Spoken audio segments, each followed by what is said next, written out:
But then let me just go back to the time when I was in university, right? I studied in Mumbai, architecture, and I was very lucky. I had professors who constantly asked me, "But what do you want to do?" Which today is just a question of not just, but it's a question of uh, activating the imagination. We all know, at least my generation had the, like schooling was almost military compared to what we see here in the West, and how people play four instruments and six other skills, and then they become architects. We were doing 13 hours in schools and tuitions to clear our exams and get into universities, basically.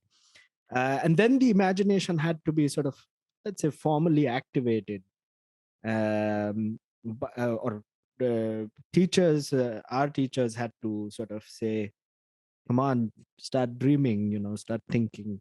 The imagination has a place in not just in terms of capital and sort of, even if you want to be a star architect or whatever, but in terms of society, we, just because things seem smaller than what you see in other parts of the world, doesn't mean they haven't been dreamt of and imagined. These were all dreams, and there are more to come. How do you see this space as a pedagogue, as an architect, as I love this word now throughout our conversation, as a negotiator and observer of a city? How do you see the imagination, and where does it lie? What's its space? What are its problems? Or how what are your thoughts on this? So, Yeah, I mean, I think that's like, as a pedagogue, I would say, I mean, that's also, we see this idea of the school also as a practice, and yeah. really kind of really kind of thinking of students also, not as people who are being disciplined, but also kind of companions. Yeah. You Yeah, know, yeah, that's like super important for us, that we see the school as a space of practice of the faculty members who are there, all our colleagues.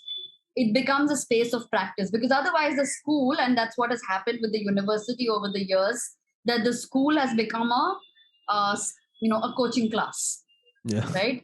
That you kind of come to impart a certain knowledge that you have, or you already have.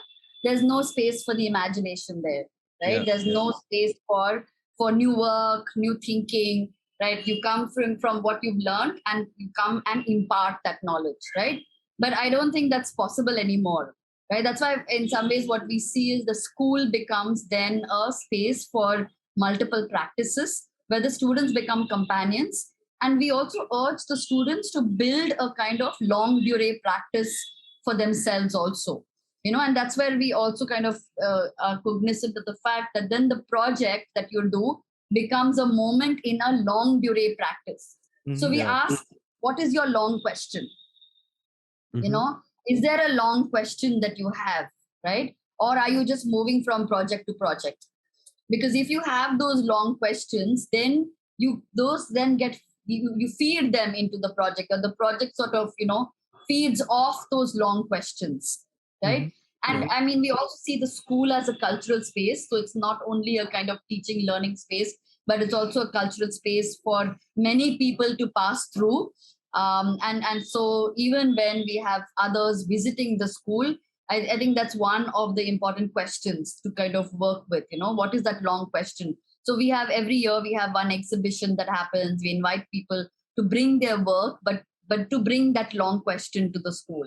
Rather than bringing projects, you bring a long question and you discuss that. You discuss your inquiry with others. So I think that kind of, it's important to spark that kind of space of the imagination. And that's why I think, one of the things we also say is that research becomes very, very important. you Mm-hmm. know because often, and that's what has happened with the architectural space also, that it has become a space where you I mean, it's a kind of space where you learn from precedents, and you kind of, replicate them, you reproduce those, right? But where are those even coming from, right? Like, Yeah, you Yeah. will require research to kind of, ask those questions, build that kind of, I mean, we don't work like many others. Like, if you have to innovate, if you have to come up with new ideas, you require your base, you require your research. So I think that's where the new space also, we call it the Center for Spatial Studies. Yeah. And it kind of has these three things that we are looking at: the idea of research, the idea of open pedagogy, and the idea of collaborative academia. Because we see ourselves as this kind of network of people who are, thinking together with. Because I don't think you can be like this kind of closed, this independent hero architect Yeah. anymore. Yeah. You need to kind of work with your own, work through research, ask new questions, but also kind of collaborate for things. I So yeah, I mean, I think what it requires is an institutional kind of rethinking. Yeah, I have two. I mean, a two-parter to this one. So one is the fact that you mentioned this idea of the long question. Now, between the two of us, we constantly have this discussion that the long question, more often than not, comes from a problem, like an idea of what you kind of have, that something that kind of irritates you at the back of the head, which helps you kind of develop this question. So the first question is, how do you if a student arrives from uh, a position where this problem is very concealed or very hidden, or I wouldn't say non-existent, I think, or maybe non-existent, I don't know, all three of these possibilities, what are some of the tools, pedagogical tools, do you think we have today to kind of unearth these problems for these students so that they can start forming these long questions?